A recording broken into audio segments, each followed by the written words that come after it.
Reka mbasuze kandi mbifurize ibihe byiza, nizera neza ko mukomeza kugenda mugira ibihe byiza aho muri hose mu bice bitandukanye. Hanyuma reka mbabwire ko mu by'ukuri Papa Francisco yafashe icyemezo gikomeye cyane. Umushumba wa Kiliziya Gatolika ku isi yategetse ko bakardinali n'abandi bakozi ba Kiliziya bagabanyirizwa imishahara kubera ikibazo cy'ihungabana ry'ubukungu ryatewe n'icyorezo cya COVID-19 i Vatikani bikomeje guhangana nacyo. Abakardinali imishahara yabo izagabanywaho 10% guhera muri Mata nk'uko Vatikani yabitangaje.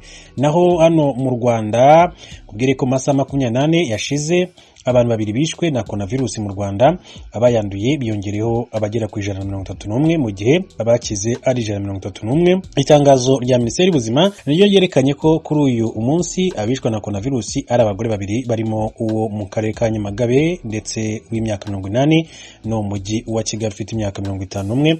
Hanyuma rero reka duhere kuri inkuru n'undi kubijyanye n'ishusho rusange y'icyorezo cya COVID-19.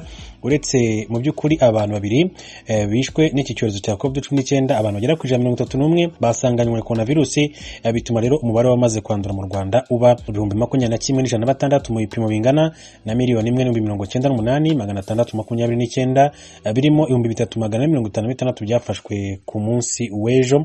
Abarwayi rero bakize biyongereyeho 131, abamaze gukira abakaba bagera ku 19,141 mu gihe bakirwaye ari 1,368 barimo babiri barembye. Umubare w'abamaze kandi kwitaba Imana ni 297. Kuri uyu wa 24 Werurwe 2021 hakingiwe kandi abantu bagera ku 4,906 mu gihe mu mujyi wa Kigali.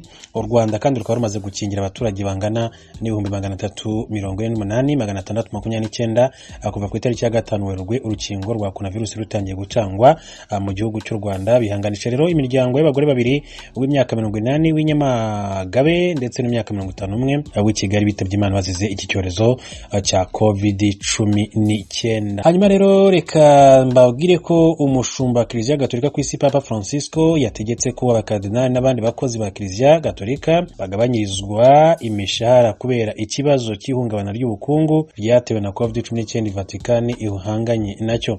Abakardinali imishahara yabo izagabanywaho 10% guhera muri Mata nk'uko Vatikani bivuga.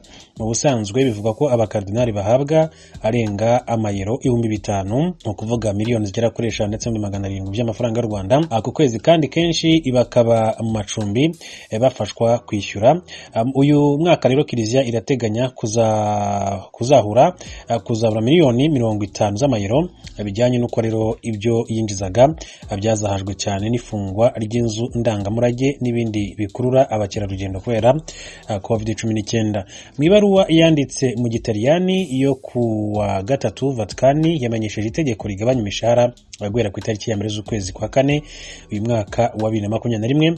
Abapadiri n'abandi bakozi bahoraho imishahara yabo izagabanywa hagati ya 3 ndetse n'8%, na gahunda ziba ziteganyijwe zo kuzamura imishahara zirahagaritswe kugeza mu kwa 3 2023.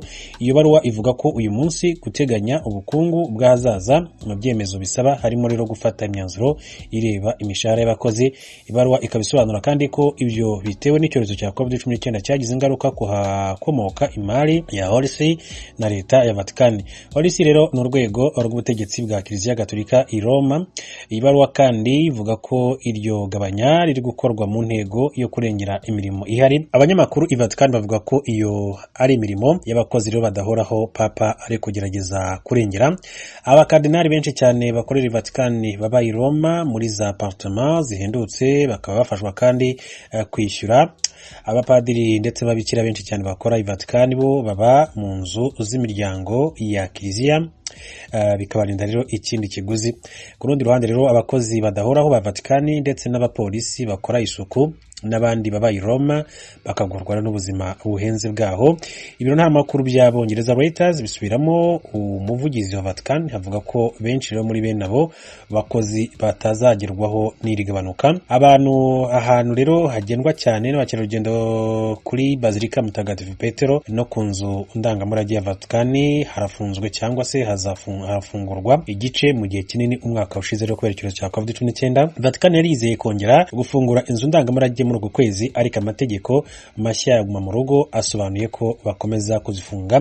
Ibyo Vatican yinjiza bikaba biteganyijwe ko bizagabanuka 30% muri uyu mwaka uhereye muri 2020. Umwaka ushize Papa Francisco yasohoye itegeko rishya ryo gukorera umucyo mu bikorwa by'imari ya Vatican, hari nyuma y'ivyavuzwe by'inyerezwa ry'umutungo wa banki ya Vatican ndetse no kuwucunga nabi nk'uko byakomeje kugenda bigarukwaho. Reka tuve kuri inkuru ya Vatican dukomeze turebera hamwe n'andi makuru atandukanye akomeje kugenda avugwa hirya no hino ku isi. Muri Afrika abantu bashika 17 barishwe ku munsi wa kabiri mu bitero bitandukanye byakozwe n'umuhari ADF witwaje ibirwanisho ukorera mu buseruko bwa Repubulika ya Demokarasi ya Kongo. Abategetsi bo mu karere byabereyemwo babivuze ejo ku munsi wa gatatu. Uwo muhari ku munsi wa kabiri niho watera imihana y'Isamboko, Chani na Kapoka nk'uko byavuzwe na Donat Kibwana, musipanteri w'ako karere. Iyo mihana itatu yatewe iri mu gace ka Beni Mbau mu buraruko bw'intara ya Kivu y'uburaruko ku rubibe n'intara ya Ituri. Hambavu y'ubwicanyi abasivile 5 barimo abashoferi 2 hamwe nabo bari bunguruje bariciwe mu kindi gitero ejo ku munsi wa gatatu kwibarabaraji Kasindi rigana ku rubibe rwa Uganda nk'uko abategetsi baho babivuga. Ku wa gatanu w'indwi iheze oni yavuze ko iyongerekana ry'ibitero bikorwa na ADF kuva mu ntango z'uyu mwaka byahitanye abantu 200 n'abandi 40,000 bataye ingo zabo. Umushikiranganje wa Kenya w'intwaro mu gihugu hagati yaratangaje ejo ku munsi wa gatatu umugambi wo kugara ikambi 2 zirimwe impunzi 410 zahunze intambara n'intwaro z'umukazo mu bihugu bibanyi cane Somalia. Kenya yasabye igisata cawo nikijejwe impunzi HCR kwerekana mu ndwi 2 ingene bategekanya gutahukana izo mpunzi. HCR yavuze ko izobandanya inzira yo kuganira kandi gasaba Kenya kwemeza ko umutekano w'izo mpunzi uzocungerwa. Yavuze kandi ko iyo ngingo izogira ingaruka mbi kuri izo mpunzi cane kubera ikikiza ca COVID-19. Umushikiranganje Fred Matiang'i yavuze ko atabiganiro bikenewe kuri iyo ngingo. Muri Afrika kandi umukuru w'umuhari w'abagwanyi muri Libya Mahmoud al-Welfali yaronderwa na sentare mpuzamakungu mpanavyaha CPI ku byaha byo mu ntambara yarishwe arashwe n'abantu batamenyekanye mu gisagara ca Benghazi kiri mu buseruko bwa Libya ejo kwa gatatu. CPI yari yamusohoreye umutahe wa mbere wo kumufata mu kwezi kwa 4 2017 imwagiriza ko yategetse canke wenyene ubwiwe yiciye abantu 33 mu 2016 n'2017. Mu kwezi kw'indwi mu 2018 CPI yamusohoreye yundi mutahe ugira kabiri ku byaha byo mu ntambara. Iyo sentare yavuze ko yarashe arica abantu 10 ku rwinjiriro rw'umusigiti i Benghazi mu kwezi kwa mbere ku itariki ya 24. Washington, ijwi ry'Amerika. Amakuru avuga mu makungu. Perezida wa Leta Zunze Ubumwe za Amerika Joe Biden ejo ku munsi wa gatatu yaragize umubonano n'abahanuzi mu gisata gikurikirana abinjira n'abasohoka mu gihugu hamwe n'abategetsi bakuru ba leta. Umubonano wari utumbereye kurabira hamwe ukuntu botorera umuti ikibazo cy'abimukira ahanini bagizwe nabo muri Amerika yo hagati bisuka ku bwinshi ku rubibe rwo mu manuko Amerika ihana na Mexique. Perezida Biden yarasagirijwe mu minsi yeze n'abarepublikani hamwe n'abademokrate basangiye umugambwe muri Kongre ya Amerika bamusaba gusigura igituma abo bimukira bava muri Guatemala, Honduras na El Salvador baza ku bwinshi muri Amerika. Igihugu ca Canada carafatiye ibihano ejo ku munsi wa gatatu abategetsi 9 b'Uburusiya bagirizwa ivyaha bikomeye byo guhungabanya agateka ka muntu no gucecekesha abanegura leta barimwo Alexei Navalny. Umushikiranganje wa Canada ajejwe imigenderanire n'andi makungu Mark Garneau yavuze ko Canada n'ibihugu bicuditse bizobandanya kuremera Uburusiya gushika burekuye Navalny hamwe n'abanywanyi biwe. Uburusiya bwamiriye kure ivyo bihano bwemera ko buzogira ico bukoze nabwo mu kwihora. Ibihano byafashwe ntibyashizwe ahagaragara.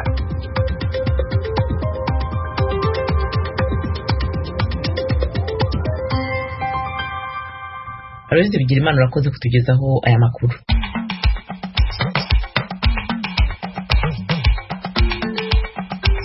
Nshuti banywanyi, iyi mwumva ni radiyo ry'Amerika ivugira Washington DC mu Kirundi no mu Kinyarwanda. Mu Rwanda mutwumvira kuri FM 48 n'ibice bitatu no kuri FM 104 n'ibice bitatu. Mu Burundi ni ku mirongo migufi kuri metero 25, 31 na metero 41. Mu karere ka Kisoro muri Uganda mudukurikira kuri FM 88 n'ibice 9 ya radiyo Ijwi ry'Iyobora. Twongere tubahe ikaze mu makuru yacu ya mu gitondo. Amaradiyo 3 na televiziyo akorerwamo n'abanyamakuru b'Abarundi bahungiye mu Rwanda yahagaritse ibiganiro byayo ejo kwa gatatu.